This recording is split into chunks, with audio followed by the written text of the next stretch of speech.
ഇവർ ആശീർവദിക്കപ്പെട്ടു. எகிப்தியர்கள் ஆசீர்வதிக்கப்பட்டார்கள். അവരുടെ പേഴ്സ് പെരുസായി. அவங்களுடைய பர்ஸ் தான் ரொம்ப பெருசாச்சு.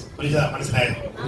അവർക്ക് நிறைய സമ്പാദ്യം വന്നു. அவங்களுக்கு நிறைய சம்பாத்தியம். അവർക്ക് கிடைச்ச സമ്പാദ്യം സ്വർണം സിൽവർ ഇതെല്ലാം കൂടെ ചേർത്ത് അവരുടെ ഷെൽഫിൽ അവർ തൂക്കി വെച്ചു. அவங்களுக்கு கிடைத்ததான சம்பாத்தியத்தை அவங்க சம்பாதிச்ச தங்கம் வெள்ளி இதெல்லாம் வந்து ஷோகேஸ்க்குள்ள பீரோல போட்டு பூட்டி வச்சிருக்காங்க. யாருக்கு கிடைக்க வேண்டது? அது யாருக்கு கிடைச்சிக்கணும்? அவர் അതിന്റെ ഒരു പാർട്ട് ഇസ്രായേലിന് கிடைக்க വേണ്ടது. அதனுடைய ஒரு பகுதி இஸ்ரவேல் ஜனங்களுக்கு போக வேண்டியது. They didn't pay.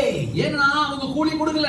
They didn't pay and moreover they tortured the people of Israel. அவர்கள் கூலி கொடுக்கவில்லை என்பது மட்டுமல்ல, அந்த இஸ்ரவேல் ஜனங்களை கொடுமைப்படுத்தினார். அப்படி கஷ்டப்பட்ட ஜனம், அப்படி கஷ்டப்பட்ட ஜனங்கள் ദൈവത്തിന്റെ സമയമായപ്പോൾ தேவனுடைய சபையாய் மாறின பொழுது ആട്ടിൻകുട്ടിയുടെ രക്തത്തിന്റെ തളിപ്പിനാൽ സ്വതന്ത്രമാകപ്പെട്ട അവർ വെളിയിൽ വരികയാണ്. ஆட்டுக்குட்டியுடைய இரத்தத்தினாலே அவர்கள் சுதந்திரமாக்கப்பட்டு வெளியே வருகிறார்கள். വലിയ ജയഘോഷത്തോടെ അവർ വെളിയിൽ വരികയാണ്. பெரிய ஆர்ப்பரிப்போடு இந்த இடத்தை விட்டு അവർ വെളിയിൽ വരുമ്പോൾ வெளியே வரும் பொழுது കൈ നീട്ടി